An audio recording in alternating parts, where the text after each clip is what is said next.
बिस्मिल्लाहिर्रहमानिर्रहीम। I am राजा जुनैद।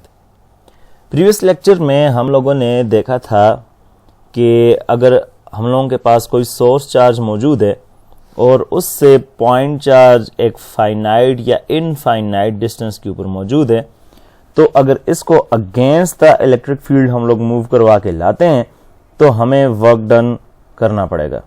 और वही जो वर्क है वो जो है वो आप लोगों के पास उसकी डेरिवेशन हम लोगों ने की और मुख्तलिफ वर्क डन इन इस पूरे पोर्शन को स्मॉल पार्ट्स में डिवाइड किया और हर एक के लिए वर्क डन मालूम करके तो लास्ट में हम लोगों ने एब्सोल्यूट पोटेंशियल मालूम की। ठीक है, और फिर इसी एब्सोल्यूट पोटेंशियल को हम लोगों ने infinite from infinite distance to a known distance जो कि बी था उसके लिए भी कैलकुलेट किया।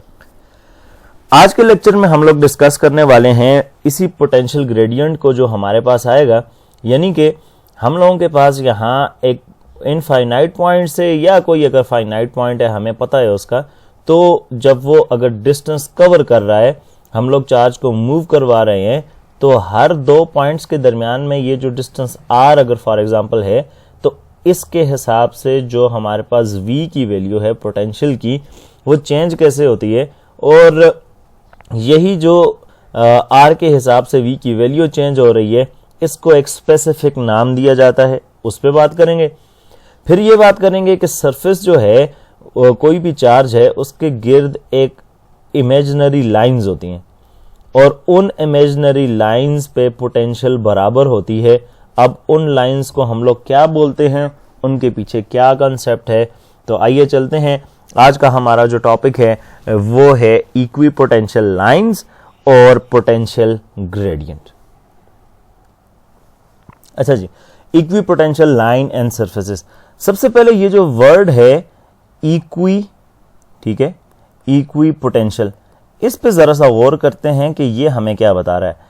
इक्वी का मतलब होता है आप लोगों के पास इक्वल, और पोटेंशियल तो कल हम लोगों ने देख लिया कि हम लोगों ने चार्ज से अवे मूव करना है या चार्ज की तरफ मूव करना है तो हमें वर्क डन करना पड़ेगा जो in form of electric potential energy store होती है, तो वो पोटेंशियल की हमें ऑलरेडी वैल्यू पता है।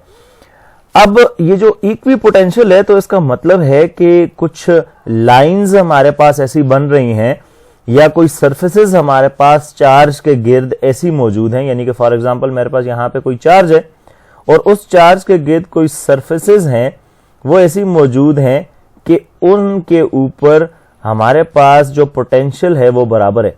अब सोचने की बात ये है कि ये जो चार्ज के गिर्द जो सरफेसेस हैं, आया वो ट्रायंगुलर शेप में है, आया वो रेक्टेंगुलर शेप में है, या वो किसी और शेप में मौजूद हैं, उस पर भी बात करते हैं और इन लाइंस के कंसेप्ट्स को भी समझते हैं कि क्या है। तो सबसे पहले हम लोग इन्हें डिफाइन कर लेते हैं कि इक्विपोटेंशियल लाइन को या सरफेसेस को हम डिफाइन कैसे करेंगे, उसके बाद फिर आगे चलते हैं और डायग्राम की मदद से इसे समझने की कोशिश करते हैं।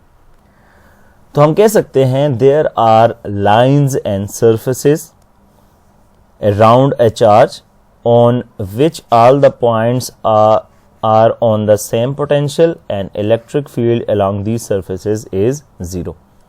यानी कि हम लोगों के पास अगर कोई भी चार्ज मौजूद है तो उसके गिर्द लाइंस या सरफेसेस होंगी, ठीक है, और उसके गिर्द जो लाइंस और सरफेसेस हैं उनके ऊपर हम लोग अगर जितने पॉइंट्स भी कंसिडर करें उनके दरमियान सेम पोटेंशियल होगा और उन लाइंस पे जो इलेक्ट्रिक फील्ड है वो आप लोगों के पास 0 होगी।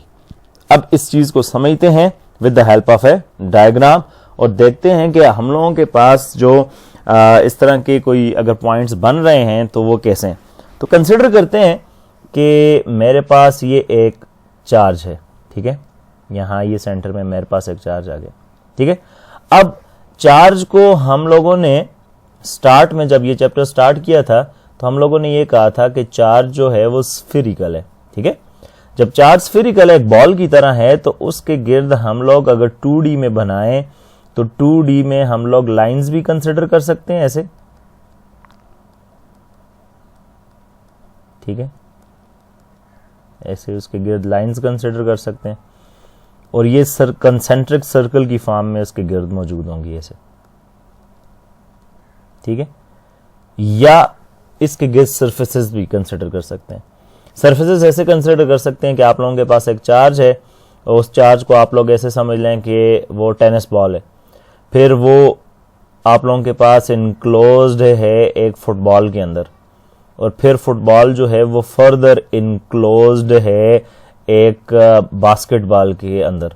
तो आप लोगों के पास ये जो टेनिस बॉल है वो आप लोगों के पास चार्ज होगा, जो फुटबॉल की सरफेस है तो वो पूरी की पूरी सरफेस जो आउटर बाउंड्री है वो एक सरफेस हो जाएगी, और जो उसके बाहर जो बास्केटबॉल की सरफेस है वो आप लोगों के पास एक और बाउंड्री हो जाएगी, एक और सरफेस हो जाएगी। जबकि यहां इस वाले केस में हम लोगों ने सिर्फ लाइंस ड्रा की हैं। अब समझते हैं जरा इस चीज को कि इक्वी पोटेंशियल लाइंस इनमें से कौन सी हैं और उनको हम लोगों ने कैसे देखना है। तो सबसे पहले मैं ऐसे करता हूं कि फील्ड लाइंस इसकी ड्रा कर लेता हूं, जो कि हमें पता है पॉजिटिव चार्ज के लिए आउटसाइड होती हैं। तो ये मैंने आउटसाइड में ड्रा कर ली इस तरह, ठीक है, चारों तरफ ड्रा कर लेते हैं ताकि हम लोगों को किसी भी पॉइंट के ऊपर जब उसको देखें तो अंडरस्टैंड करने में हमें आसानी हो। तो ये चारों तरफ मैंने ड्रा कर ली। अब देखते हैं जी, अब देखें मैंने तो ये सर्कल अपनी तरफ से बस ठीक ही बनाने की कोशिश की है। ये आप कंसिडर करें कि बिल्कुल एक स्मूथ सरफेस है। अब आते हैं सबसे पहले ये जो पहला सरफेस है, जो पहला लाइन है उसको मैं ब्लू कलर से रिप्रेजेंट करता हूं, ठीक है, उसके ऊपर जो पॉइंट्स हैं हम लोगों ने यहां से मूव किया, यानी कि चार्ज के सेंटर से और इस पॉइंट के ऊपर आए, और यहां से लेके यहां तक ये जो डिस्टेंस है ये मैंने देखा ये कितना है r, यानी कि मैंने डिस्टेंस कितना कवर किया r। तो ये जो पॉइंट है इसे अगर फॉर एग्जांपल मैं नाम देता हूं a, तो यहां पे मेरे पास पोटेंशियल फॉर एग्जांपल मैं कह देता हूं मेरे पास होगी VA। इसी तरह इसी चार्ज के सेंटर से इधर मूव करके आता हूं और यहां पे पहुंचता हूं और अगेन डिस्टेंस में कवर करता हूं r, और यहां पे मैं पहुंचता हूं तो ये पॉइंट मेरे पास आता है B, तो यहां पे पोटेंशियल होगा VB, ठीक है। इसी तरह इसके लिए मूव करके आता हूं, सेम डिस्टेंस कवर करता हूं, पॉइंट है C, तो पोटेंशियल होगा VC। इसी तरह यहां से कवर करके आता हूं, तो जितने भी मेरे पास पॉइंट आ रहे हैं A, B, C, D, E, F, G और H, ये सारे के सारे पॉइंट्स के लिए मेरे पास क्या आ जाएगी, पोटेंशियल आ जाएगी। अब ये जितने भी पॉइंट्स मेरे पास आ रहे हैं, चलते चलते हम लोग पहुंच गए VH तक। अब इन सारे पॉइंट्स में एक चीज कॉमन है, और वो चीज कॉमन क्या है, वो चीज कॉमन है R, जो कि डिस्टेंस या डिस्प्लेसमेंट है किसके दरमियान, सोर्स चार्ज के दरमियान और जो हमारे पास टेस्ट चार्ज है या कोई डिस्टेंस है जो हम लोगों ने कोई पॉइंट है, ठीक है, उसके दरमियान। अब हमें इस बात का पता है कि एक चार्ज से जब हम लोग एक बराबर डिस्टेंस पे हर दफा मूव करें तो पोटेंशियल हर दफा आप लोगों के पास क्या आएगी, सेम आएगी। वो कैसे सेम आएगी, क्योंकि पोटेंशियल के लिए ऑलरेडी कल हम लोगों ने वैल्यू डिराइव की थी, वो थी V is equal to Q naught divided by 4 pi epsilon naught R।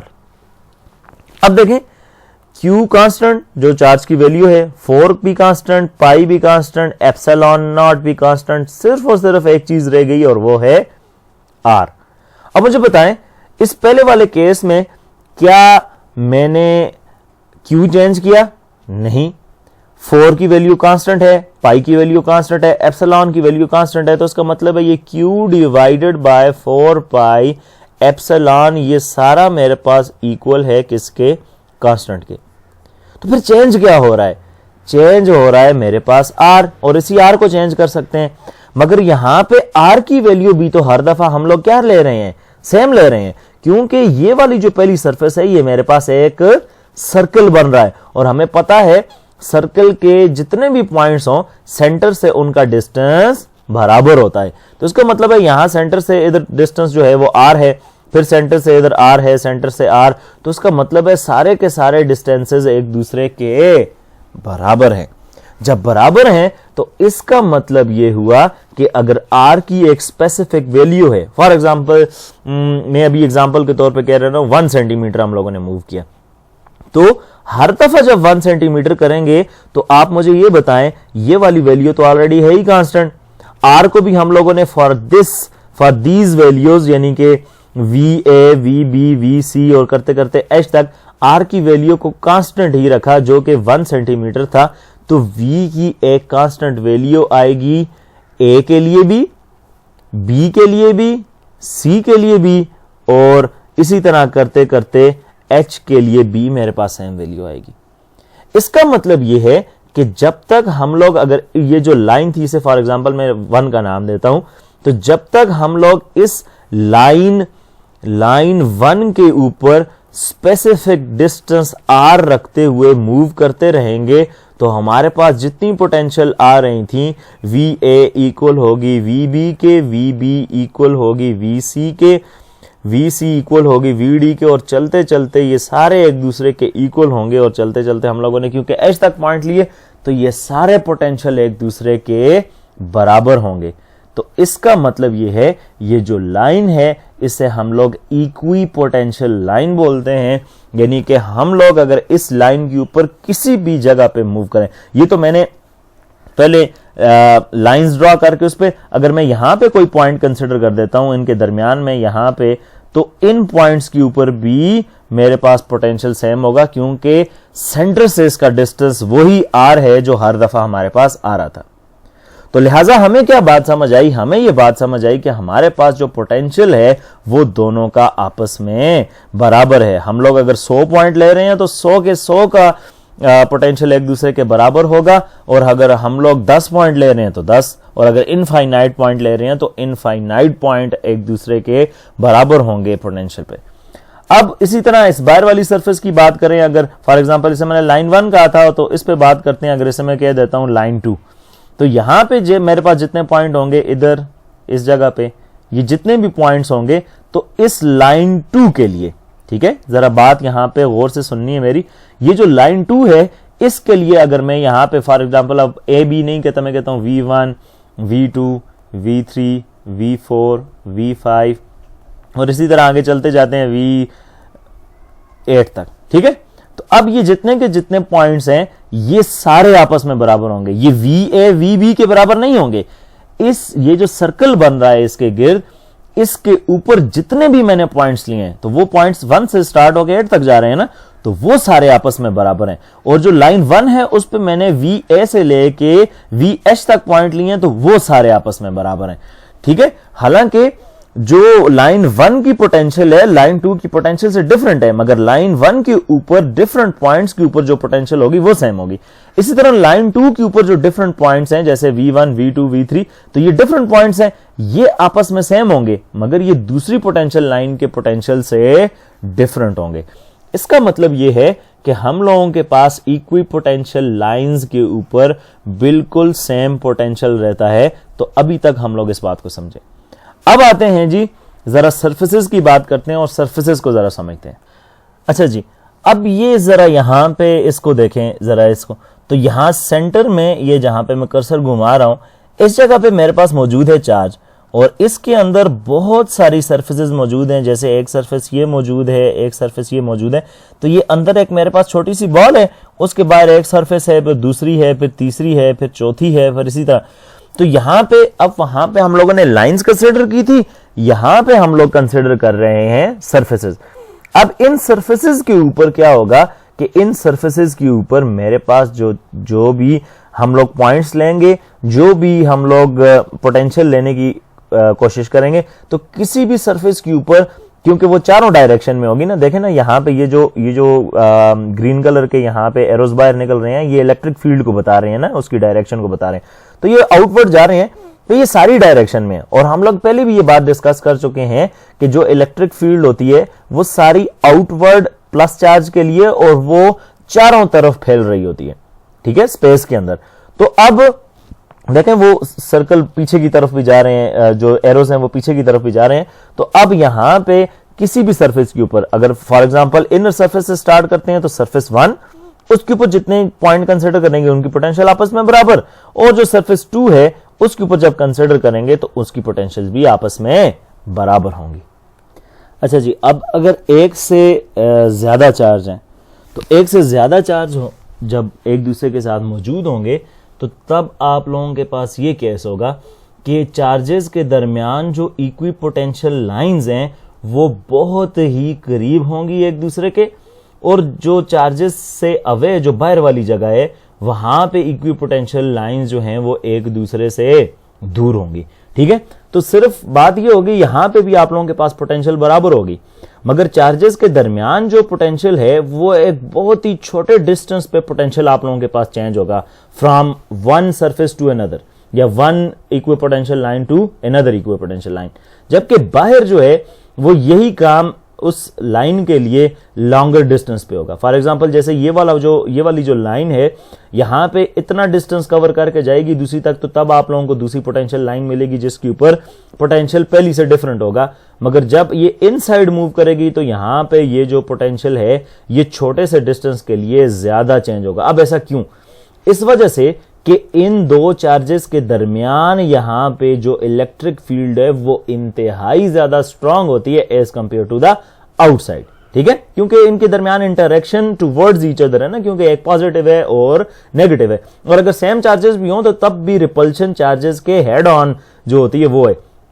तो अब ये रीजन होने की वजह से ये इक्विपोटेंशियल लाइन चार्जेस के दरमियान एक दूसरे के बहुत ज्यादा करीब हो जाती हैं, जिसकी वजह से यहां पे आप लोगों के पास ये जहां पे मैं कर्सर घुमा रहा हूं इन सरफेसेस के दरमियान आप लोगों के पास छोटे से डिस्टेंस आर के लिए जो पोटेंशियल की वैल्यू है वो ज्यादा चेंज, जबकि बाहर जो है वो लॉन्गर डिस्टेंस के लिए जाके चेंज होगी। मगर फिर भी कंसेप्ट वही रहेगा कि इसी एक सरफेस के ऊपर आप लोग अगर कोई भी पॉइंट कंसिडर करेंगे तो यहां बाहर वाले केस में जरा लॉन्गर डिस्टेंस कवर करके जाएंगे तो तब आप लोगों के पास इक्विपोटेंशियल आएगा, जबकि इनर आप लोग शॉर्टर डिस्टेंस के लिए आएगा, मगर फिर भी आप लोगों के पास एक सर्कुलर शेप ही बनेगी। अब आते हैं जी पोटेंशियल ग्रेडियंट पे। अब पोटेंशियल तो हमें पता है, ये ग्रेडियंट क्या है? ये ग्रेडियंट इसको जरा समझते हैं। और ये मैं आप लोगों को आसान अल्फाज में समझाता हूं फिजिक्स के हिसाब से। ग्रेडियंट क्या है कि आप लोग कोई भी फिजिकल क्वांटिटी को स्टडी कर रहे हैं और उस फिजिकल क्वांटिटी को जब आप लोग पढ़ रहे हैं तो उस क्वांटिटी को विद रिस्पेक्ट टू लेंथ जब आप लोग स्टडी करेंगे या उसके बिहेवियर को पढ़ेंगे और उसके अंदर जो चेंज आ रही है उसको मालूम करेंगे, तो वो फिजिकल क्वांटिटी जो भी आप लोगों के पास है वो physical quantity divided by displacement हो जाएगी। अब ये जो है तो ये जब आप लोग उसको डिवाइडेड बाय डिस्प्लेसमेंट करके उसके बिहेवियर को चेक कर रहे हैं तो ये जो हमारे पास क्वांटिटी बनती है इसे हम लोग उसी फिजिकल क्वांटिटी का ग्रेडियंट कह देते हैं। अब फॉर एग्जांपल यहां पे हमारे पास है V जो कि हमारे पास क्या है? इलेक्ट्रिक पोटेंशियल है। ठीक है, अब इसी पोटेंशियल को अगर मैंने ये देखना है कि फॉर एग्जांपल मेरे पास एक सर्टेन पॉइंट है A, उससे मैं दूर जाता हूं, एक पॉइंट है B, फिर उससे दूर जाता हूं, एक पॉइंट है C और फिर एक पॉइंट है D। तो हर एक डिस्टेंस के लिए मैंने देखना है कि मेरे पास यहां पे V की क्या क्या वैल्यूज आ रही हैं। ठीक है, या इसके साथ ये कैसे चेंज हो रही है। तो उसके लिए अच्छी बात ये होगी कि यहां पे मैं उसका ग्रेडियंट मालूम कर लूं, यानी कि इस डिस्टेंस R के लिए मेरे पास V बाय R की रेशो क्या आएगी, फिर इधर V बाय R, फिर V बाय R। तो हर एक डिस्टेंस के लिए हमें पता लग जाएगा कि कैसे चेंज हो रहा है। अब हम लोगों ने इसे कैलकुलेट कैसे करना है या पोटेंशियल ग्रेडियंट को कैसे हम लोगों ने चल के आगे डिराइव करना है, तो उस पे आते हैं जरा। कल वाली लेक्चर को अगर हम लोग रिकॉल करें तो वहां पे हम लोगों ने एक चीज देखी थी। हम लोगों ने कहा था कि हमारे पास एक चार्ज है और उस चार्ज से एक सर्टेन डिस्टेंस पे हम लोगों ने हमारे पास एक टेस्ट चार्ज मौजूद है जो कि है Q0 और उसे हम लोग against the electric field move करवा रहे हैं। अब जब इसे इधर मूव करवा रहे हैं तो फॉर एग्जांपल ये मेरे पास एक पॉइंट था, दो ऐसे पॉइंट थे और इनके दरमियान में जो डिस्टेंस है इधर और इधर वो है R। अब ये डिस्टेंस मैंने इसे अगर मूव करवाना है तो इस डिस्टेंस R के लिए मेरे पास जो वर्क डन होगा वो मैं लिख लेता हूं। ठीक है, तो उस पे आ जाते हैं जरा। अब मेरे पास जो वर्क डन आ जाएगा वो वर्क डन आ जाएगा जी W is equal to F into D cos of theta. अब देखें चार्ज मेरे पास यहां है, उसकी इलेक्ट्रिक फील्ड इस डायरेक्शन में है, जबकि चार्ज जो टेस्ट चार्ज है उसे अपोजिट डायरेक्शन में मूव करवा रहे हैं, तो कल भी बताया था कि इन दोनों के दरमियान में जो एंगल बन रहा है वो एंगल है 180, यानी कि थीटा यहाँ पे 180 डिग्री है। तो यहाँ पे पुट करें तो ये आ जाएगा W is equal to F D cos of 180 degree, और कॉज ऑफ 180 जो है वो हमारे पास -1 के, तो ये हो जाएगा -FD के बराबर। ठीक है, और F कल हम लोगों ने जो इलेक्ट्रिक फील्ड वाली इक्वेशन थी E is equal to F divided by Q naught, इससे निकाली थी। तो यहां से अगर हम लोग F की वैल्यू निकालें तो ये क्रॉस मल्टीप्लाई हो जाएगा F is equal to E Q naught. तो यहां पे रिप्लेस करते हैं, W is equal to minus ये आ जाएगा E Q naught into D. ठीक है, और यहां पे ये जो डिस्टेंस है हम लोगों ने कंसिडर किया है, तो वो आप लोगों के पास चार्ज से अवे जो है वो डिस्टेंस हम लोगों ने कंसिडर किया है। तो फॉर एग्जांपल उसे हम लोग रिप्रेजेंट करते हैं डेल्टा आर से। तो इन 2 पॉइंट्स हैं 1 और 2, तो यहां से इधर मूव करवा के आ रहे हैं, तो ये डी जो है वो हमारे पास इक्वल हो जाएगा डेल्टा आर के। तो इक्वेशन बन जाएगी W is equal to minus E Q naught into delta R. सही है, और इसको नाम दे देते हैं इक्वेशन नंबर 1 का। अब थोड़ा और आगे चलें तो हम लोग इस वर्क डन को एक और तरीके से भी तो लिख सकते हैं, और वो तरीका क्या है कि हमारे पास डेल्टा V जो इक्वल होती है वो होती है work done per unit charge, और अगर इसे मैं इधर मल्टीप्लाई करूं तो W is equal to Q naught into delta V आ जाएगा। सही है, और Q naught into delta V आ गया। तो अब इन दोनों इक्वेशंस, इसको मैं कह देता हूं इक्वेशन नंबर 2, तो हम लोग इन दोनों कंपेयरिंग इक्वेशन 1 एंड 2 कर लेते हैं। इक्वेशन 1 एंड 2 यानी कि इक्वेशन 1 को 2 के साथ कंपेयर करना है। जब हम लोग इन्हें अगर कंपेयर करें तो हम लोग ऐसे कर सकते हैं, Q naught delta V equals to minus E Q naught delta R. ये क्यू नॉट इस क्यू नॉट के साथ क्या हो गया जी, कैंसिल हो गया। अब जब ये कैंसिल हो गए तो मेरे पास जो इक्वेशन बच जाती है वो मेरे पास रह गई delta V is equal to minus E into del R. ठीक है, और अब इस डेल आर को मैं यहां पे डिवाइड कर लूं तो ये बच जाएगा minus E is equal to del V divided by del R. अब जरा इस इक्वेशन पे गौर करते हैं, जो बातें मैंने पहले कही थी आया वही आ रही हैं या नहीं। और एक चीज और, माइनस इस तरफ है तो दोनों तरफ माइनस से मल्टीप्लाई करें तो ये हो जाएगा E is equal to minus del V divided by minus R. अब देखें यहां ऊपर मेरे पास क्या चीज मौजूद है, यहां ऊपर मेरे पास मौजूद है पोटेंशियल, जबकि यहां नीचे ये डेल आर मेरे पास क्या है, डेल आर मेरे पास डिस्प्लेसमेंट है, यानी दूसरे अल्फाज में बोलूं तो ये एक लेंथ है। और यही बात मैंने स्टार्ट में बोली थी कि हम लोग कोई भी फिजिकल क्वांटिटी को हम लोग डिवाइड करते हैं जब लेंथ से, और उसके हिसाब से उसके अंदर चेंज को कैलकुलेट करते हैं तो हम उसे ग्रेडियंट बोलते हैं। और यहां पे वो in a form of electric field हमें नजर आ रही है। ई क्या रिप्रेजेंट करता है, इलेक्ट्रिक फील्ड को, तो वो in a form of electric field हमें नजर आ रही है। तो अब ये सारा कंसेप्ट समझने के बाद अगर हम लोग इसे डिफाइन करें तो हम लोग इसे कैसे डिफाइन कर सकते हैं, जरा उसे देखते हैं जी। The rate of change of electric potential delta V with respect to displacement delta R is called potential gradient। यानी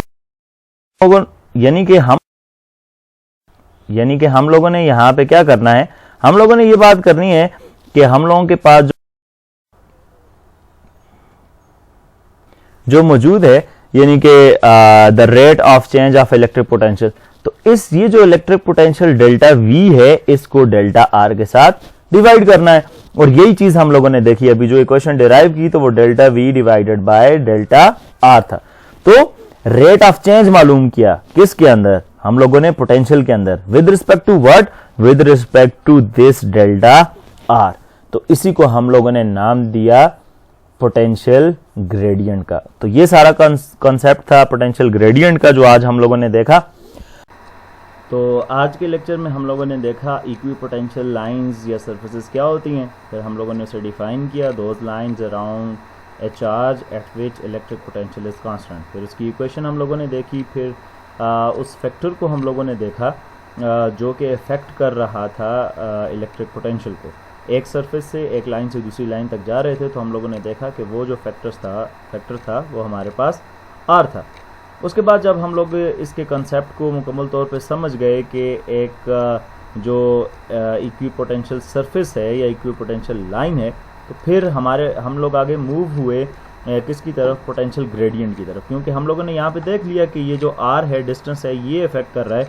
तो अब ये समझना ज़रूरी था कि जो पोटेंशियल है वो पर यूनिट लेंथ या ये डिस्टेंस r के अकॉर्डिंग कैसे। तो जब हम लोगों ने उस चीज़ पोटेंशियल ग्रेडियंट पे बात की, तो हमने कहा था rate of change in electric potential per unit length. तो हम लोगों ने क्या किया कि हम लोगों ने पोटेंशियल ग्रेडियंट को पर यूनिट लेंथ देखा, तो हम लोगों को वो इलेक्ट्रिक फील्ड की फॉर्म में नज़र आया। यानी कि आप लोगों के पास पोटेंशियल जो है वो चेंज होता रहेगा according to the length, according to the displacement जो कि हम कवर करते हैं टूवर्ड द सोर्स चार्ज और away from the source charge. फिर उसके बाद हम लोगों ने डेरिवेशन देखी, E is equal to minus delta V divide by delta R, जिसमें हम लोगों ने वर्क डन की एक इक्वेशन मालूम की minus E Q naught into delta are, और दूसरी इक्वेशन वर्क डन की हम लोगों ने निकाली जो कि हम लोगों के पास इलेक्ट्रिक पोटेंशियल से आ रही थी, और वो हमारे पास आ रही थी Q naught into delta we. तो इसको इक्वेशन 1 कहा था, इसको इक्वेशन 2। तो जब दोनों को कंपेयर किया तो ई की वैल्यू निकाली तो हमारे पास ये वैल्यू आ रही थी। तो ये हम लोगों ने 3 जो मेजर वो काम थे वो आज के लेक्चर में हम लोगों ने किए, और यही 3 चीज़ें जो हैं वो बहुत ज़्यादा इम्पॉर्टेंट हैं असाइनमेंट के हवाले से भी। आज की वीडियो में इतना ही। आप लोगों ने यही 2 टॉपिक्स जो हैं वो विद डेफिनेशन और साथ में जितनी डायग्राम्स मैंने बताई हैं वो बना के और साथ में इक्वेशंस जो हैं और डेरिवेशन सारी लिख के मुझे वापस सबमिट करवानी है। जो जहाँ तक ताल्लुक है इसके नेक्स्ट टॉपिक का, तो इंशाल्लाह वो कल हम लोग जो वीडियो है उसके अंदर उसको डिस्कस करेंगे। कल वाली वीडियो में ऐसे होगा कि हमारे पास आगे जो आने वाले टॉपिक्स हैं वो थोड़े से शॉर्ट है ना, जैसे हमारे पास इलेक्ट्रॉन वोल्ट है और उसका प्रूफ है, और उसी के साथ हमारे पास छोटे छोटे यूनिट्स हैं, उनको डिफाइन करना है। तो कल वाली वीडियो के अंदर 2-3 टॉपिक 4 टॉपिक एक साथ ही डिस्कस होंगे, क्योंकि वो टोटल अगर टाइम देखें तो उनके लिए 1-1, 2-2 मिनट ही रिक्वायर हैं। तो इंशाल्लाह मिलते हैं कल की वीडियो में, तब तक के लिए अल्लाह हाफिज़।